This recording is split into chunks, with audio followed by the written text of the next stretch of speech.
నమస్తే జేహో సక్సెస్ మంత్ర కార్యక్రమానికి స్వాగతం. ఇవాల్టి జేహో సక్సెస్ మంత్ర కార్యక్రమంలో మనతో పాటు ఉన్నారు corporate trainer, author, money coach, అలాగే మనీ కోచ్ అవార్డు గ్రహీత మనీ గురు రాజశేఖర్ గారు. మరి ఏమాత్రం ఆలస్యం చేయకుండా ఇవాల్టి కాన్సెప్ట్ ని మనం స్టార్ట్ చేసేద్దాం. రాజశేఖర్ గారు నమస్తే అండి, ఎలా ఉన్నారు? బాగున్నానండి, మీరు ఎలా ఉన్నారు? నేను చాలా బాగున్నా. సో ఈరోజు మీ టాపిక్ పేరు ప్రేమతో ఐశ్వర్యం.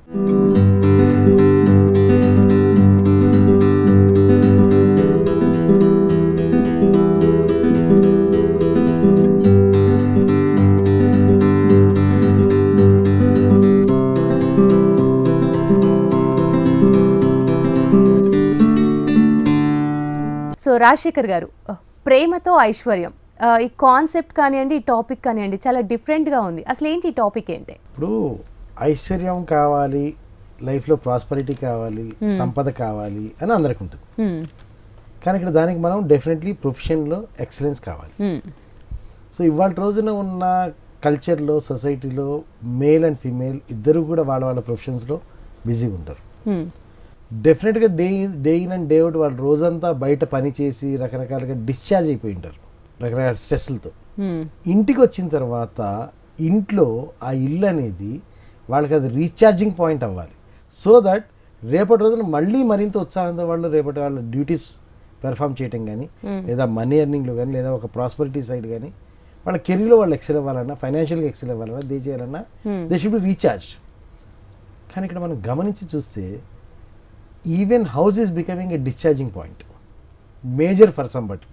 కొంతమందికి అది మేజర్ డిశ్చార్జింగ్ పాయింట్ ఉంది. అంటే బయటి పోరాటాలన్నీ ఒక ఎత్తు అవుతుంది, ఇంట్లోకి వచ్చిన తర్వాత ఇంట్లో పోరాటం మరొక ఎత్తు అవుతుంది. సో ఆటోమేటిక్గా ఏమైపోతున్నాడు, మనిషి బయట స్ట్రెస్ అవుతున్నాడు, ఇంట్లోనే స్ట్రెస్ అవుతున్నాడు. సో ఈ రెండు చోట్ల స్ట్రెస్ మధ్యలో, స్ట్రెస్ టు స్ట్రెస్ మధ్యలో పోరాటం బిజీ అయిపోతున్నాడు. కానీ నేను ఎలా గ్రో అవ్వాలి, నేను ఎలా ఐశ్వర్యం పొందాలి, లేదా ప్రాస్పరస్ ఎలా అవ్వాలి అనే దాని మీద ఎక్కడ కూడా ఇద్దరికీ లేకుండా పోతుంది. So what the point here is, అంటే కాన్సెప్ట్ ఇక్కడ ఏంటంటే, when you have love in your house that will lead you to prosper. So it will be discharging, మొత్తం రీఛార్జింగ్ పాయింట్ అవుతున్నాను. బయట స్ట్రెస్ అంతా ఇంటికి వచ్చేసరికి ఒకసారి కూల్ డౌన్ అయిపోయి, now you get a recharge so that you can get next day for with better energy and better enthusiasm to get your success or get your goals. So మరి అలా ఉండడానికి ఎవరు బాధ్యత తీసుకోవాలంటారు?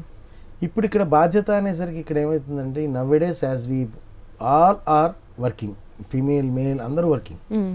సో డెఫినెట్గా ఇది నాది అనుకున్నప్పుడు మాత్రమే జరుగుతుంది.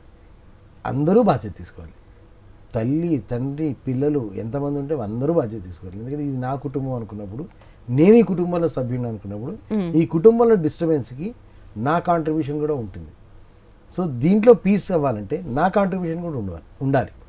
సో నేను నేను నేను కంటే మనం మనం మనం అన్న ఒపీనియన్ ఫీలింగ్ వచ్చినప్పుడు అది జరుగుతుంది.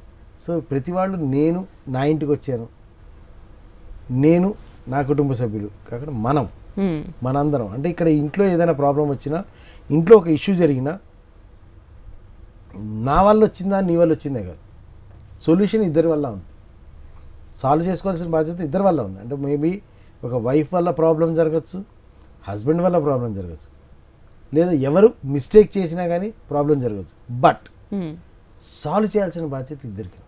సో దట్ షుడ్ బి, అంటే నేను తప్పు చేశాను, నువ్వు తప్పు చేశాను, నువ్వే సాల్వ్ చేయి, no. When you are together you should also be taking responsibility of solving it and maintaining the what you call ecosystem. ఇంట్లో ఆ హార్మోనీ, ఆ లవ్ అండ్ ఎఫెక్షన్, ఆ వైబ్రేషన్స్, ఆ ఫ్రీక్వెన్సీ, ఆ ఎకోనెస్ అనేది, ఎకో ఫ్రెండ్లీనెస్ అనేది ఇంట్లో మెయింటైన్ చేయాల్సిన రెస్పాన్సిబిలిటీ అందరికీ ఉంటుంది. ఈవెన్ పిల్లలు కానీ పెద్దలు కానీ అందరూ. అలా ఉండగలిగినప్పుడు దెన్ డెఫినెట్లీ పర్సన్ ఇంటికి రాగానే he becomes recharged, which will be helping for everybody. So మరి ఇది మగవారికి మాత్రమే వర్తిస్తుందా? జనరల్గా ఇదేంటంటే, నిన్నటిదాకా ఓన్లీ మగవాడు బ్రెడ్ విన్నర్, ఆడవాడు హౌస్ హౌస్గా ఉండేవారు కాబట్టి అలా అనిపించవచ్చు. నేను చెప్పిన దాంట్లో it might have sounded like that, అలా అనిపించి ఉండొచ్చు. కానీ ఇవాళ రోజున ఆడా మగ తేడా లేకుండా అందరూ బయటకు వస్తున్నారు. అందరూ వాళ్ళ వాళ్ళ ప్రొఫెషన్స్లో స్ట్రెస్ ఫీల్ అవుతున్నారు. ఈవెన్ మీరు కూడా మీ ఇంటికి వెళ్ళినప్పుడు స్ట్రెస్ తోటి ఇంటికి వెళ్తారు. సో ఆ స్ట్రెస్ తోటి ఇంటికి వెళ్ళినప్పుడు ఇదివరకు మగవాళ్ళకి మాత్రమే కాబట్టి మగవాళ్ళు బ్రెడ్ విన్నర్ కాదు. సో డెఫినెట్గా ఆడవాళ్ళకి హౌస్ వైఫ్ ఇంట్లో ఉండేవాళ్ళు సో ఆయన వచ్చేసరికి ఆ కల్చర్ అట్మాస్ఫియర్ అలా మెయింటైన్ చేసి రెస్పాన్సిబిలిటీ ఆవిడకి ఒక్కదానికి ఉండేది. But now even she also outside. When she also outside, ఒకరోజు హస్బెండ్ ముందు రావచ్చు, ఒకరోజు వైఫ్ ముందు రావచ్చు. So this is your job, this is my job అనే డిస్క్రిమినేషన్ లేకుండా it is our job, it is our family, it is our life అన్న togetherness. అంటే ఇక్కడ ఏమవుతుందంటే అండి, ఇక్కడ the completeness in a human being ఉన్నప్పుడు ఆ కంప్లీట్నెస్ ఇన్ ది ఫ్యామిలీ అనేది డెఫినెట్గా రిఫ్లెక్ట్ అవుతుంది. సో మీ వర్క్షాప్లో ప్రేమతో ఐశ్వర్యంలో ఏం చేస్తారు అంటే అచీవ్మెంట్స్ గురించి చెప్తారా, ఏం చెప్తారు అసలు? ఈ లవ్ టు ప్రాస్పర్ ప్రేమతో ఐశ్వర్యం అని చెప్పి ఒక వన్ డే వర్క్షాప్ మేము ఆర్గనైజ్ చేస్తామండి. ఈ వన్ డే వర్క్షాప్ లోపల ఏంటంటే we don't teach anything theory, we make them together and we make them some activities together, some better understanding.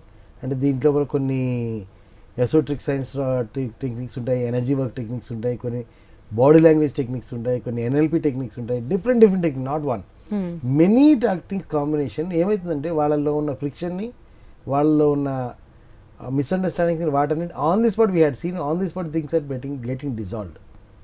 We make it and later on the bondage. I'll give you one example. Last time మేము workshop చేసినప్పుడు there was a couple from Warangal. Okay. For 30 years they were married. 30 years marriage తర్వాత మా workshop half day అయిన తర్వాత husband had Neel down with a rose and proposed his wife, saying I love you. And she was tearing. In my 30 years of married life, though ours is a love marriage, in our 30 years of married life, my husband never proposed me or never said that I love you. Now today he is saying in an open forum, ఇంతమంది నిండు సాగలో ఇంతమంది చూస్తుండగా he just felt nothing like that and he's just giving me a rose and this is the best gift I ever got. It's enough. అంటే 30 years నుంచి వాళ్ళ మధ్యలో ఉన్న ఒక గ్యాప్ అలా బిల్డ్ అయిపోయింది అన్నమాట. రైట్. ప్రోగ్రాంలో మాకు ఇంకొక డిసడ్వాంటేజ్ అంటే మాకు ప్రాబ్లం కూడా ఎదురైంది. మాకు ఎదురయ్యే ప్రాబ్లం ఏంటంటే ఒక హస్బెండ్ ఈ ప్రపోజల్ సార్ ఇలా లవ్ టు ప్రాస్పర్ ప్రోగ్రామ్ పెడుతున్నారు, వెళ్దాము అన్నప్పుడు వైఫ్ ఏమంటే ఏం చెప్తారు అక్కడ. సో మన ఇద్దరికి మధ్య బెటర్ అండర్స్టాండింగ్ కోసం అంటే ఇప్పుడు లేదా, లేదు బెటర్ లవ్ కోసం అంటే ఇప్పుడు లేదా, అంటే లేదు హార్మోన్ అంటే ఇప్పుడు లేదా. సో రా అంటే లేదని ఒప్పుకున్నట్టు, ఉంది అని ఒప్పుకుంటే రావాల్సిన అవసరం లేనట్టు. So it was becoming a very big. అంటే చాలామంది మా పార్టిసిపెంట్స్కి చాలామందికి జరిగిన ఇబ్బంది ఏంటి అంటే ప్రోగ్రామ్ రా అని చెప్పి వైఫ్ని కన్విన్స్ చేయడానికి పెద్ద ప్రాబ్లం అయిపోయింది. So I said simply clearly one thing, if you are saying what you are saying with what intention you are saying, she could understand and she is ready to come to the program. You don't need the program. మీరు చెప్పింది ఆవిడ కరెక్ట్గా అర్థమయ్యి మీ ఏ ఇంటెన్షన్తో చెప్పారో ఆ intention ఆవిడ కరెక్ట్గా అర్థమయ్యి సరే వెళ్దామండి అన్నదంటే మీకు ఈ ప్రోగ్రామ్ అక్కర్లేదు. ఓకే. అనలేదు అంటే మటుకు మీకు ఈ ప్రోగ్రామ్ కావాలి. సార్ మీరు ఇలా ట్విస్ట్ పెట్టారండి సార్, ట్విస్ట్ కాదండి, that is what it is. అంటే ఒక హస్బెండ్ కానీ వైఫ్ కానీ ఒక విషయాన్ని ప్రపోజ్ చేస్తున్నారంటే అది నన్ను పాయింట్ చేస్తున్నారని ఇంటెన్షన్తో కాకుండా మన బెటర్మెంట్ కోసం చేస్తున్నారని ఇంటెన్షన్ ఎప్పుడైతే కలుగుతుందో then the things get better. Right. ఇప్పుడు హస్బెండ్ బయట నుంచి ఏదో తీసుకొచ్చి ఇలా చేస్తే బాగుంటుందంట, మన ఇంట్లో ఇలా చేద్దాం, లేదా వైఫ్కి ఎవరో చెప్తారు ఆవిడ తీసుకొచ్చి ఇలా చేస్తే బాగుంటుందంట మనం ఇలా చేద్దాం అన్నప్పుడు అంటే ఇప్పుడు నేను చేసేది రాంగా అన్న పర్సనల్ ఈగో లెవెల్లోకి వెళ్ళకుండా మన బెటర్మెంట్ కోసం కాదు కనీసం ఒకసారి ట్రై చేద్దాం, అన్న ఇంటెన్షన్ ఆ యాక్టివిటీ అనేది ఉంటే definitely there love is definitely going to blossom, కదా ఆ అండర్స్టాండింగ్ అనేది. So I'm also working, you're also working, ego states కి there is no ego. Ego, EGO, edging goodness out. When you are having ego in between you people, in between a couple or a family member, especially in spouses గురించి ఎందుకు మాట్లాడుతానంటే that is the only relation which is going to last longest. Yes. So better spouses మధ్యలో ఉన్నప్పుడు మిగతాది ఆటోమేటిక్గా Bloom అవుతుంది అంతే. Wife and husband మధ్య correct relation వచ్చిందంటే ఆటోమేటిక్గా ట్రాన్స్ఫర్ చిల్డ్రన్కి అవుతుంది, ఇటు పేరెంట్స్కి అవుతుంది, ఎవరికైనా అవుతుంది. So that where we focus అనమాట in this program, that where we focus. So అక్కడ మా ప్రోగ్రామ్కి వచ్చిన వాళ్ళందరికీ హార్మోని లేక కాదండి, the people want to grow, there is always a betterment. For betterment we are doing the things. అవతల వ్యక్తిని అర్థం చేసుకోవడం ఎలా అసలు? ఇక్కడ పాయింట్ ఏంటంటే అండి, అవతల వ్యక్తి అనేది అవతలగా కనపడుతున్నంతసేపు అర్థం చేసుకుని కుదరదు. There is another person external అనుకున్నప్పుడు ఇది కష్టం.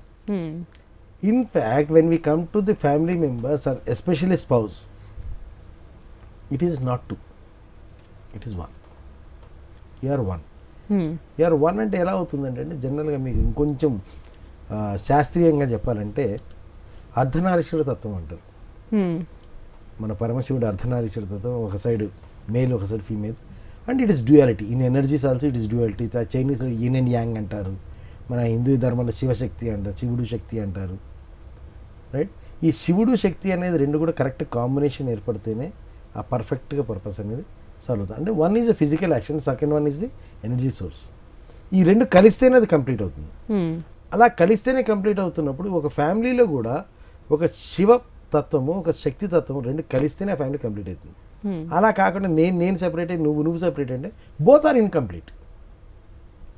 Female remains female, male remains male, but both are incomplete. The completeness అసలు మ్యారేజ్ సిస్టమ్ అనేది మన సొసైటీలో వచ్చిన కారణమే to make it complete. So holistic లైఫ్ని ఎంజాయ్ చేయాలంటే అటు ఆ తత్వాన్ని ఎంజాయ్ చేయగలగాలి, ఈ తత్వాన్ని ఎంజాయ్ చేయగలగాలనే పర్పస్ తోటి మ్యారేజ్ సిస్టమ్ అనేది ఏర్పడింది. సో ఆ హోలిస్టిక్నెస్ అనేది ఎప్పుడు లేదు అంటే మీరు అడిగారు అవతల వ్యక్తిని అర్థం చేసుకుంటే వెళ్ళాలి. అసలు అవతల వ్యక్తి లేడు. అసలు అవతల వ్యక్తి ఎప్పుడైతే లేరో you are understanding yourself, you are looking into yourself, you are understanding yourself. That is the objective of the program. So Rajasekhar garu, మరి అసలు మనం అవతల వ్యక్తి దగ్గర ఎందుకు తగ్గాలి? ఇక్కడ మళ్ళీ ఇందాకటి క్వశ్చన్కి ఈ క్వశ్చన్కి ఆన్సర్ అండి. అక్కడ అవతల వ్యక్తి లేడు. సి వాట్ హ్యాపెన్స్, ఇక్కడ ప్రాబ్లం ఎక్కడ వస్తుందంటే ఇవాళ రోజున మన సాఫ్ట్వేర్ ఇండస్ట్రీలో కానీ లేదా ఏ ఇండస్ట్రీలో కానీ ever since female coming out and both are becoming professional ఇవాళ రోజున అవసరం. ఎందుకంటే మన కాస్ట్ ఆఫ్ లివింగ్ అలాగే పెరిగింది, ఖర్చులు అలాగే పెరిగినాయి. ఇదివరకు మన ఖర్చు పెట్టడానికి అవకాశాలు ఉండేవి కాదు, ఖర్చు పెట్టడానికి అవకాశాలు పెరిగినాయి. సో అన్నీ పెరుగుతున్నప్పుడు ఏంటంటే మనకి ఎంత ఒక సంపాదనతో కుటుంబం గడిచి ప్రాస్పరస్ అయ్యే స్థాయి లేదు. సో డెఫినెట్గా రెండు సంపాదనలు కావాలి. ఒక సంపాదనతో సర్వైవ్ అయినా రెండో సంపాదన ఇన్వెస్ట్ చేసుకుని ఇంప్రూవ్ అవడానికి కావాలి, డెఫినెట్లీ కావాలి. It's very appreciable. ప్లస్ ఇంకోటి ఏంటంటే ఇవాళ రేపు ఫీమేల్ ఇదివరకంటే చదువు సంధ్య లేకుండా 10th క్లాస్ చదివేసి అమ్మాయికి ఒంట్లో ఇంటి వంట పని వస్తే చాలే అనుకున్నాను. But now it is every girl is becoming highly educated, highly talented, highly skillful. When you are having highly talent and skills and all these things, why not use it? Why not make best use of it and why not get benefited for you and your family? Right? ఇది ఇలా ఉన్నప్పుడు ఏమవుతుందంటే డెఫినెట్గా వాటి బయటికి వెళ్ళాలి. I appreciate that. కానీ బయటికి వెళ్ళిన తర్వాత మళ్ళీ వచ్చినప్పుడు the point here what we had noticed is నువ్వెంత నేనెంత అనే ఒక పాయింట్ మళ్ళీ మీ నువ్వు నేను వస్తుంది ఇక్కడ. ఈ నువ్వు నేను ఎప్పుడైతే వస్తుందో there the problem comes. That's why 80 to 90% of the software professionals are ending up in divorce, according to a survey, ending up in divorce before the 3rd year complete. Marriage మళ్ళీ లవ్ మ్యారేజే చేసుకుంటారు, start చేస్తారు, ఇంకా ఒక issue కూడా జరగదు, ఒక issue కూడా పిల్లలు కూడా పుట్టరు. They are ending up in divorce. Family కోర్ట్స్లో డైవోర్స్కి అప్లై చేస్తున్నారు. దాని తర్వాత ఈ పర్సన్ లైఫ్ ఆ పర్సన్ లైఫ్ ఎలా ఉంటుంది, that's immaterial. But why is not connected. నేను ఐ ఉన్నప్పుడల్లా ఉంటుంది. దీనికి ఒక బ్యూటిఫుల్ ఇదేంటంటే ఈ స్పౌస్ మధ్యలో అంటే ఈ వీళ్ళిద్దరి మధ్యలో relation it should be like what we call విల్లు నారి లాంటిది. విల్లు నారి అంటారు కదా, విల్లు ధనుసు విల్లు ఉంటుంది, స్టిఫ్ బ్యాంబూ లైక్ థింగ్, నారి ఉంటుంది. సో ఈ నారి అంటే తాడు. ఈ తాడు ఎప్పుడైతే లాగుతుందో విల్లు being stiff also it bends. When this is pulling more, it is bending more. It's not breaking. అలా కాకుండా అది అక్కడే ఉంటారంటే బ్రేక్ అయిపోద్ది. సో ఏమైతే to take care, to respect the pressure from the thread, from the ఈ నారి, ఈ నారి యొక్క ప్రెషర్ని రెస్పెక్ట్ చేస్తూ ఆ విల్లు వంగుతుంది. Then both together will hit the target. ఇంకా అంటే ఒకళ్ళు నారి అయితే ఒకళ్ళు ధనుస్సు అయినప్పుడు ఇద్దరు కలిసి యాక్టివిటీ చేసినప్పుడే టార్గెట్ హిట్ చేయగలుగుతారు యారోతోటి. సో ఇక్కడ విల్లు వంగేటప్పుడు ఎక్కడా కూడా నేను నారి కోసం వంగుతున్నాను అంటే నేను వంగుతున్నాను అనుకోవట్లేదు, మా కాంబినేషన్ కోసం వంగుతున్నాను అనుకుంటాను. రైట్? ఈ లాగే తాడు కూడా ఎప్పుడు కూడా నేను లాగుతున్నాను అనుకోదు, మన కోసం చేస్తున్నాను. ఓకే. సో ఈ కాంబినేషన్ ఇక్కడ ఏమవుతుందంటే when you when let us say a husband is in stress, irritated, frustrated, something else is coming out of the mouth. ఎందుకు అంటున్నాడు అన్న విషయాన్ని అర్థం చేసుకోకుండా నన్ను అంటున్నాడు అనే ఈగో ఎప్పుడైతే వచ్చిందో then the problem starts. Or wife ఏదైనా చెప్తుంది ఎందుకు అంటుంది అని అర్థం చేసుకోకుండా నన్ను అంటదా అన్న ఫీలింగ్ వచ్చినప్పుడు it breaks. So in our workshop what we do, we teach them when to behave, how to behave, why to behave. Okay. So ఇదేమైపోతుందంటే ఇది మా వర్క్షాప్లో as I am expert in many sciences, NLP, we do the mind programming and we do some subtle level activities. అంటే ఎలా ఉంటుంది వాళ్ళకి తెలియదు ఏం చేస్తున్నారో, బట్ వాడు ఒక యాక్టివిటీ చేస్తారు. అక్కడ యాక్టివిటీస్ 2-3 యాక్టివిటీస్ చేసేసరికి annoyingly unconsciously they start becoming one. Okay. They start feeling one అనమాట. సో దాన్ని మళ్ళీ వాళ్ళు డిస్టర్బ్ చేసుకున్నంతసేపు they can be happily living together అనమాట. So that leads to prosperity. So ఇక్కడ ఏమైపోతుంది, ఇద్దరు సంపాదిస్తున్నప్పుడు ఒక సంపాదన సర్వైవల్కి అనుకున్నాం, ఇంకో సంపాదన ఇన్వెస్ట్మెంట్స్కి మనం పెరగటానికి అనుకున్నప్పుడు ఎవరు సంపాదన పెట్టాలి? Question mark. జనరల్గా మళ్ళీ మన హిందూ మైథాలజీ కానీ మన మ్యారేజ్ సిస్టమ్ ప్రకారం కానీ వైఫ్ ఏమంటుంది, భర్త కాదు ఇంటిని పోషించడం నీ బాధ్యత. సరే పోషిస్తాను, మరి డబ్బులు నేను ఇన్వెస్ట్ చేస్తాను, సరే ఇన్వెస్ట్ చేస్తాను. ఇన్వెస్ట్ చేసి ఇన్వెస్ట్మెంట్ రియలైజ్ అయ్యేటప్పుడు లేదా ఇన్వెస్ట్మెంట్స్ పెరిగినప్పుడు మెచ్యూర్ అయినప్పుడు ఎవరి అవి? భర్తవే. నావి కదా, నా డబ్బులు కదా పెట్టింది అక్కడ. గెటింగ్ ది వర్డ్, నా డబ్బులు కదా పెట్టింది అన్నప్పుడు then the husband get what nonsense, మరి నేను చేసింది ఏమైంది? So there the clash starts. కాదు, ఇక్కడ ఇంట్లో ఖర్చు పెట్టింది మన డబ్బులే, అక్కడ ఇన్వెస్ట్ చేసింది మన డబ్బులే. ఎందుకంటే నేను వేరు నువ్వు వేరు, మనం. ఈ మనం అనేది ఎప్పుడైతే రాలేదో problem. So whenever you get the మనం, అంటే మా వర్క్షాప్లో టార్గెట్ ఏంటంటే వీ క్రియేట్ దిస్ మనం for them in one day రిగరస్గా. వాళ్ళిద్దరిని అంటే ఎటువంటి కొన్ని యాక్టివిటీస్ ఉంటాయి, అది యాక్టివిటీస్ మిగతా వాళ్ళందరూ కపుల్స్ కాబట్టి వాళ్ళందరూ వాళ్ళ స్పౌజెస్తో బిజీగా ఉంటారు కాబట్టి you can be free to do with your spouse. అలా కాకుండా మేము ఎందుకని లోన్లీ ట్యాక్స్ని కానీ ఎందుకని చేయమంటే వీళ్ళు చూస్తుంటారు వాళ్ళకి ఏం చేస్తున్నాను, దే ఫీల్ ఎంబరాసింగ్. అంతే కదా, పరాయి వాళ్ళ ముందు even though you are doing something with your spouse, third person is watching and observing. అలా ఇలా చూస్తున్నాడు, దట్ లిటిల్ బిట్ అడ్జస్ట్ కాలేమో లేదా ఎంబరాసింగ్ ఉంటుంది, కొంచెం ఇబ్బందిగా ఉంటుంది. కాబట్టి ఏంటంటే ఓన్లీ స్పౌజెస్ వేయాలి అనమాట, only couples. Then everybody is busy in their spouse, so nobody is looking at me, so then we can focus. There we do some activities, body language, then we teach them way to. అంటే ఈవెన్ మీరు audience నమ్మగలిగితే నమ్మండి, లేకపోతే లేదు, మన మైథాలజీస్లో కూడా ఉంది, the seating position makes a hell lot of difference. అంటే భార్యాభర్త ఒక పని చేసేటప్పుడు ఎవరు ఎటు కూర్చుంటున్నారనే దాన్ని బట్టి కూడా అక్కడ ఎనర్జీస్లో ఈగోస్లో క్లాష్లో తేడా వస్తుంది. I tell you, there is a couple, during the research I had noticed, wife was sleeping in the wrong direction. Wife was sleeping in the wrong direction. After 1 year, they landed up with divorce. No misunderstandings. Okay. So that is the subtleness of the energies and our directions. It's energy and we are energy. Shiva Shakti. Wife and husband both are male and female. They both are required. Wrong connections correct. మన పవర్లో కూడా wrong connection ఇస్తే misfire అవుతుంది, fuse ఎగిరిపోతుంది. సో వాళ్ళ మ్యారేజ్లో fuse ఎగిరిపోయింది. సో అది ఎలా తెలిసిందంటే తర్వాత after 1 year they got divorce and they came to me, that boy came to me and said, sir I don't know, there was no fight, we were happy, we were harmonious, we were doing everything good, but within 1 year I don't know what happened, we landed up here. Then I dug in to the fast. అక్కడి నుంచి మెల్లిగా చేసుకుంటే ఏంటి changes చేసుకుంటే this was one single reason which made all the difference. So wives must be stand in left side, it's or any other? No, there is a problem. అంటే ఊరికి left side అంటే audience ఆ left అనుకుని వెళ్ళిపోతారు. So I don't want to misguide audience. So it's a process అనమాట. అంటే left ఉండటం కరెక్టే, కానీ దానికి ఒక ప్రాసెస్ ఉంది మేడం. ఓకే. అర్ధనారీశ్వర తత్వం అనేది పూర్తిగా అర్థం కావాలి. అంటే ఏమవుతుందంటే అండి, ఇక్కడ మీకు ఒక విషయం చెప్తాను, మన మ్యారేజ్ సిస్టంలో ఉన్న గొప్పదాని గురించి చెప్తాను. Male and female irrespective of your physical body, everybody is a combination of right side male, left side female. When my female comes to me, so her right side male joins my left side, my left side female joins her right side. ఏమవుతుంది అంటే నాలో femininity ఆవిడకి వెళ్తుంది, ఆవిడలో masculinity నాకు వస్తుంది. Okay. So that makes us complete. అంటే then I become a complete male, then she becomes a complete female. And ఆ perfect energies అనేది ఆ కాంబినేషన్ కరెక్ట్గా వస్తాయి. అప్పుడు నేను అనేది ఉండదు, ఇక మనం అనేది ఉంటుంది. అది చెప్పడానికి ఇలాగ అనిపిస్తుండదు కానీ ఇట్ నీడ్స్ ఇంటెన్సివ్ ప్రాసెస్ అనమాట.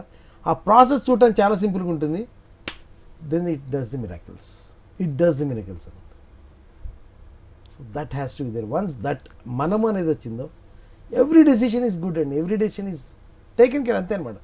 I know if I take a decision what my family members says, I know that's all. ఇక స్పార్క్ ఏమంటుందో ఏం చేస్తుందో, లేదా ఆయన ఏమంటాడు ఈయనేమంటాడు, no, I know because it is me, it is we. నిర్ణయ అధికారం ప్రతి ఒక్కరికి సమానమే. కరెక్ట్. మరి ఇక్కడ వచ్చేసరికి ఈ విషయంలో కూడా క్లాషెస్ వస్తుంటాయి. అయితే ఇక్కడ పాయింట్ ఏంటంటే అండి, ఇక్కడ మనం అర్థం చేసుకోవాల్సిన విషయం ఏంటంటే జనరల్గా మన సొసైటీలో అది ఎవరు ఎందుకు స్టార్ట్ చేస్తారో తెలియదు కానీ ఆడ మగ సమానమే అంటారు. It's biggest bluff. They can never be equal. ఆడ మగ సమానం కాదు. ఎలా అవుతారండి? ఇడ్లీకి ఇటలీ పిజ్జాకి కంపారిజన్ ఎలా వస్తుంది? This is a different category, that's a totally different category. ఆడవాళ్ళలో గొప్పతనాలు ఉన్నాయి, వాళ్ళలో వీక్ పాయింట్స్ ఉన్నాయి. మగవాళ్ళలో గొప్పతనాలు ఉన్నాయి, వాళ్ళలో వీక్ పాయింట్స్ ఉన్నాయి. కంపేర్ చేస్తే దేనిపై కంపేర్ చేయాలి? రెండు ఒక కేటగిరీని కంపేర్ చేయాలి. రెండు different categories. You just cannot compare. ఈ కంపేర్ చేసే ప్రయత్నాలు ఏం చేస్తున్నారంటే ఆడవాళ్ళు వాళ్ళకున్న స్టేటస్ని డ్రాప్ చేసుకుంటారు. అంటే they want come down. In fact if there were they are in higher place. ఎందుకంటే female can do many things which a male can never do in ఈ 7 lives. వాడు 7 జన్మలు ఎత్తినా చేయలేడు. అటువంటి పనులు ఫిమేల్ చేయగలుగుతారు. So that's a superior quality. And it's a even if you're talking about any deities, దేవతల్ని కూడా మాట్లాడితే లేదా ఏదైనా మనిషికి కావాల్సిన కనీస ఏ శక్తి గురించి మాట్లాడినా, చదువు కావాలంటే చదువు అనగానే ఏమంటే మన సరస్వతి అని స్త్రీని పోలుస్తాం. లక్ష్మి డబ్బు కావాలంటే లక్ష్మీ దేవిని పోలుస్తాం. బలం శక్తి సామర్థ్యాలు కావాలంటే స్త్రీ శక్తిని పోలుస్తాం. అంటే what ever A person need, ఒక మనిషికి సామాన్యుడికి ఏం కావాలన్నా అదొక ఫెమినిటీ నుంచే వస్తుంది. This mythology and hour system had given a higher ground. Now you say we are equal, we are fighting for the equality. No, you can never be. You are already great, you are already superior. Be there, don't come down. Okay. So ఇక్కడ ఏమైందంటే దీంట్లో ఈ weaknesses ఇవి ఉన్నప్పుడు there is something in our faculty, subconscious, conscious, right brain, left brain, many things are there. ఈ లోపల చిన్న briefing ఏం చెప్పారంటే ladies are more of emotional decisions తీసుకుంటారు. డెసిషన్ ఏదైనా ఇంపల్సివ్ అనమాట. నాకు ఇది చెండాలని అనిపించింది అంతే, తర్వాత ఏమవుతుంది నాకు అనవసరం, ఇప్పుడు ఈ క్షణంలో ఇది అనిపించింది నేను చేసేయాలి. కానీ మేల్కి వచ్చేసరికి ఇప్పుడు ఈ క్షణంలో ఏం జరుగుతుంది అనే దానికంటే దీని కాన్సిక్వెన్స్ ఎలా ఉంటుంది అనేదాన్ని లాజికల్గా థింక్ చేయగలుగుతాడు. వెన్ లాజికల్ థింక్ చేయగలిగినప్పుడు there are many decisions which are suppose to be taken logical, there are many decisions which are supposed to be taken emotional. So emotional decisions male తీసుకున్నా it will be a wrong decision, logical decision female తీసుకున్నా it will be a wrong decision.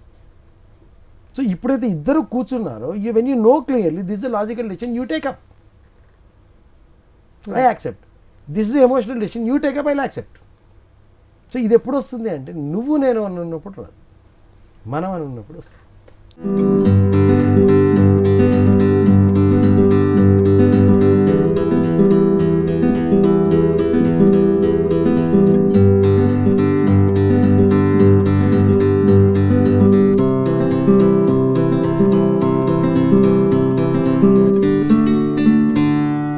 So viewers చూశారు కదా, మరి ఇది ఇవాల్టి జేహో success మంత్ర.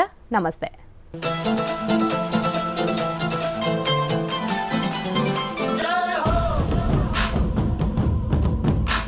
ఉపన్యాస కళలో మీరు నిష్ణాతులు అవ్వాలనుకుంటున్నారా? అయితే మీ కొరకే వక్త. వివరాల కోసం సంప్రదించాల్సిన ఫోన్ నంబర్ 9553586062.